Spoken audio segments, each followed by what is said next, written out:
There was a lot of quarterback movement this past offseason. I mean, Carson Wentz got traded to the Washington Commanders. Jimmy Garoppolo has yet to be traded. Deshaun Watson is now a member of the Cleveland Browns, which means Baker Mayfield needs to be traded soon as well. And that's all just off the top of my head. I didn't realize that as a result of the Deshaun Watson sweepstakes, the Atlanta Falcons may have just made a decision that they want to move on from Matt Ryan. Or they could just want to set him free because Matt Ryan has officially been traded. Now, before we get to the content, we're giving away $500 to a subscriber that turns on our notifications on this channel. We're giving away another $500 to a follower of ours on Instagram. Now that we got all that out of the way,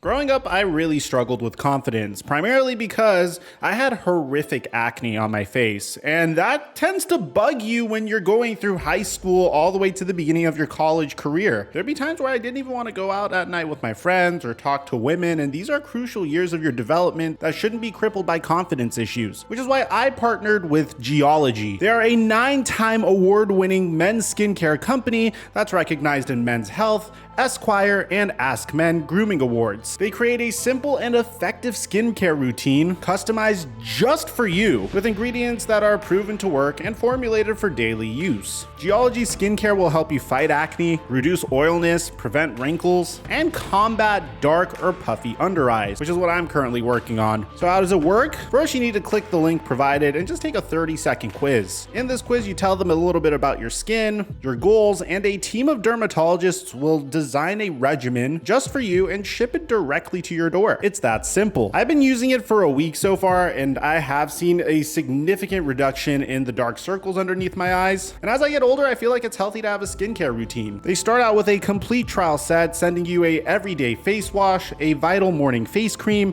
a repairing night cream, and a nourishing eye cream. They even give you 2 bottles of face wash, one for the sink and one for the shower, or one to just leave in your gym bag. And right now you can head to geology.com and take their free skincare quiz and get up to 50% off on your 30-day trial when you click my link in the description down below. That's geology.com or the link in the description down below to save 50% off on your 30-day trial. And thank you, Geology, for the sponsorship.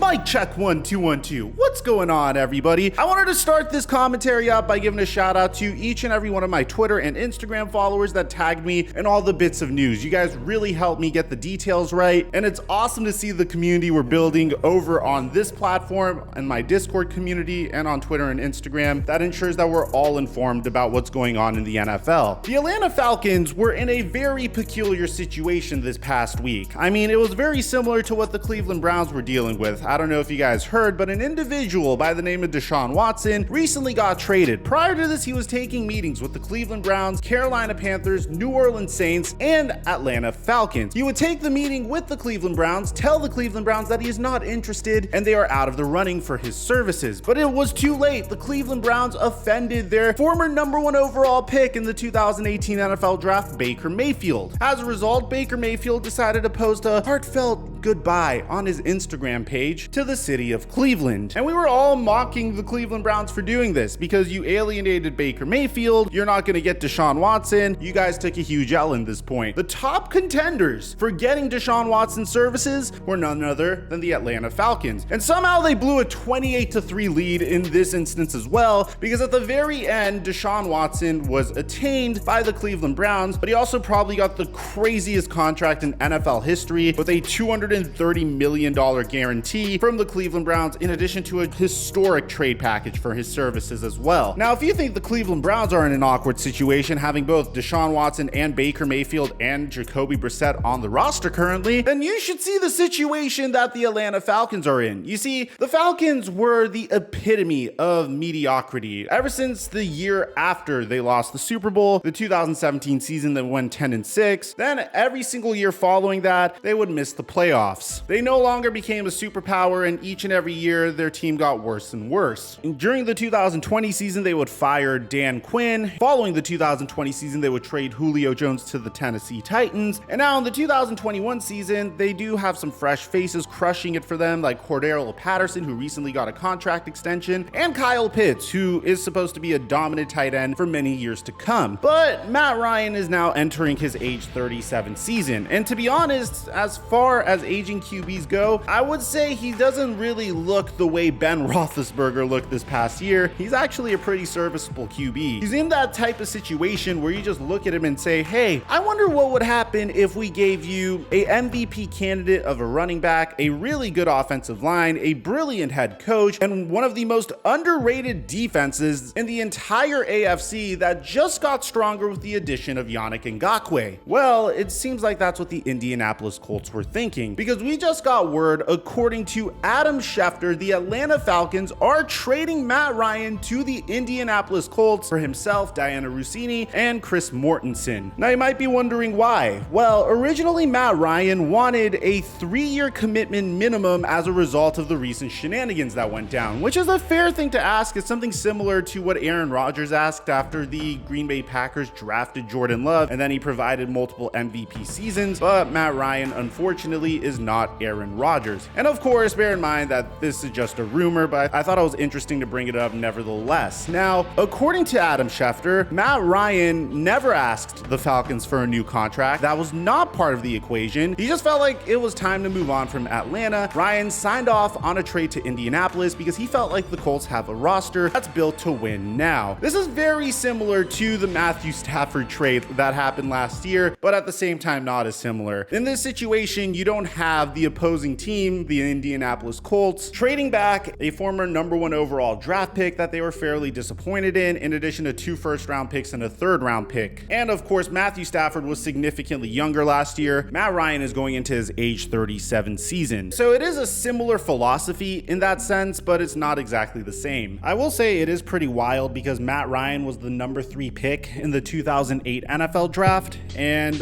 1 year after, Matthew Stafford was the #1 overall pick in the 2009 NFL draft, and Matt Ryan is going into his age 37 season, whereas Matthew Stafford is going into his age 34 season. They're similar in the sense that a contending team feels like it's a QB away from success, trading a draft pick in order to add a very good quarterback to the roster and hoping that he is the missing piece to get that team over the hump. And I really like this trade for the Indianapolis Colts in that sense, because this is way better than going after a player like Baker Mayfield. I feel like if you went after Baker Mayfield, you would just get another season that was eerily reminiscent of what happened with Carson Wentz. And that's nothing against Baker Mayfield. It's just, I feel like the Colts roster and the Browns roster were pretty much very similar if you really think about it. And if Baker wasn't able to succeed with a good running back in Cleveland, with great wide receivers in Cleveland, and a great defense in Cleveland, with a tremendous offensive line in Cleveland,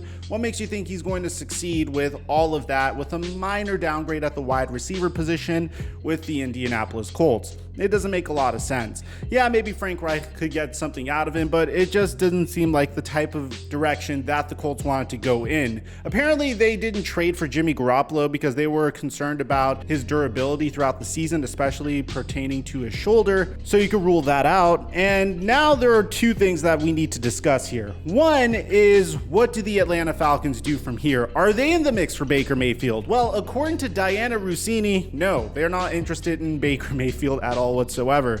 It's starting to look like a pretty sad market for Baker Mayfield. I mean, if the Seahawks aren't down to trade for him, then I don't know what team will. Apparently, the Browns want a day 2 pick for him. I personally thought he was going to get traded yesterday, but it seems like it's a very shallow market for Baker. It could even be a situation where we see him get released outright. I don't even know. I'm going to keep you guys posted on that, but you might be wondering, okay, who do the Falcons want as their #1 QB in 2022? Well, the top contender so far is Marcus Mariota. Okay, if you were wondering why this video was so late, just as I was about to push export on this project, the Atlanta Falcons officially agreed to a 2-year deal with Marcus Mariota. I personally like going into this year with maybe Marcus Mariota and maybe a QB you draft in the NFL draft, or maybe you want to focus on other aspects of your team. So you have Marcus Mariota as your bridge QB. For all you know, he might have the potential to be a starting QB. It's a good year to figure that type of stuff out. I think the talent level is equivalent to what Baker Mayfield has. Personally, I'm a big Marcus Mariota fan, mainly because I feel like the guy got dealt a horrific hand. I mean, this man went through offensive coordinator after offensive coordinator throughout the beginning of his tenure in the league. Clearly, his career was mismanaged, and I feel like this man deserves another chance. There is another piece of information that I personally thought was really interesting.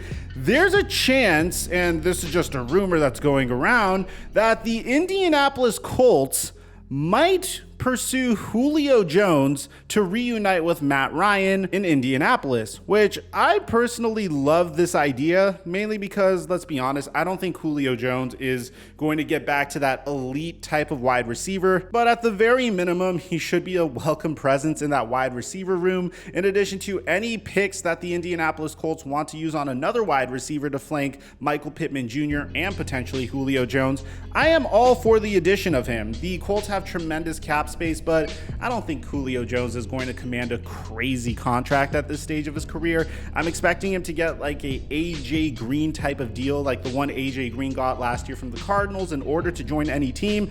I feel like it'd be a good idea to bring Julio Jones to Indianapolis. Reuniting those two and making sure that there's some chemistry between one wide receiver and QB, maybe it translates over to other wide receivers and QBs. It's a great way to start out Matt Ryan's tenure with the Indianapolis Colts. I love this trade for every single party involved. I think everyone in this trade is a winner. Matt Ryan finally gets one last opportunity to actually contend. He has a really good team around him with only one tiny hole, which is the wide receiver position. The Atlanta Falcons get a 3rd-round draft pick, which at this point I think is more valuable than having an aging Matt Ryan under center. And you could also move forward and rebuild and potentially find your QB of the future. And the Indianapolis Colts, of course, probably get their most promising QB under center ever since Andrew Luck's abrupt retirement. So let me know in the comment section down below what you guys think about all this, man. Aside from that, I'm your boy Mike, and I'm dropping our mic until, well, I think Urban Meyer's trending for some reason. I'll see you guys then.